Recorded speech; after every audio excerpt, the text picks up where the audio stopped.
Hey guys, Mr. Rittenbar here.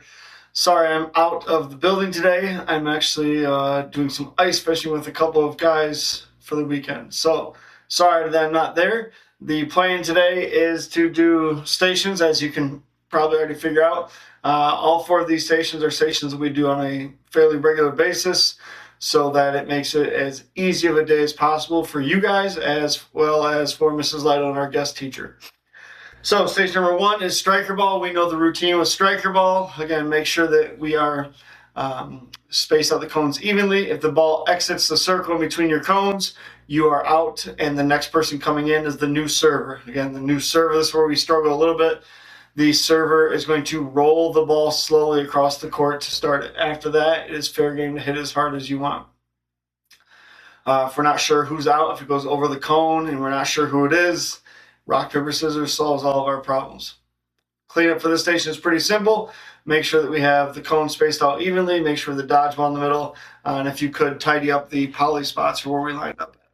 Station number two is knockout. We've played knockout plenty lately, so we should have a good understanding of how to play the game. Again, first shot is from the poly spot. We start with a 3, 2, 1 countdown. After you shoot from the poly spot, you are able to shoot from anywhere you need to. A layup, if you have to shoot from far away because the other person's about to make it. Whatever makes the most sense for you after you shoot from that poly spot. If you win, hop back in line, you pull somebody out of jail. If you lose, you go to jail.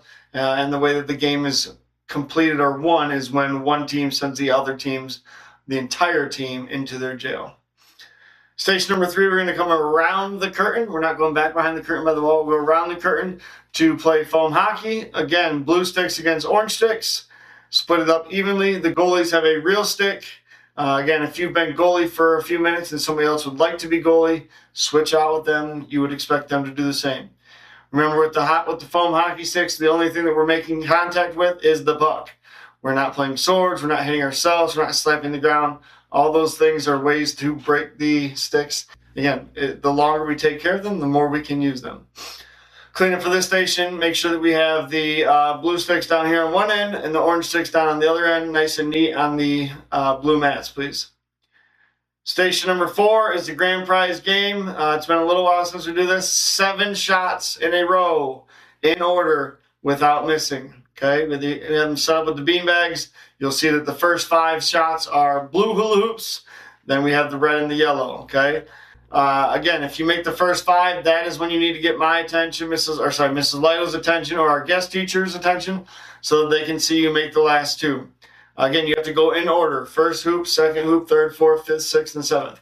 If I go first, second, fourth, my turn is over. Even though I didn't miss, I missed because I did not do it in order. So you have to make sure that you go all 7 in order without missing. If you do that successfully, then your name goes up on the grand prize wall, and that's why we need to see the last 2 shots, so we can make sure that no shenanigans are happening, because sometimes, unfortunately, we have people who would lie about that just to get their name on the wall. Cleanup for this station, make sure the hula hoops are nice in a straight line. Make sure there's space in between one group's hula hoops and the next. And please make sure that you have 7 bean bags. So if you get there should be 7. When you leave, there should be 7. Again, these are stations that we do on a regular basis, so there is no reason that we should have any struggles with them.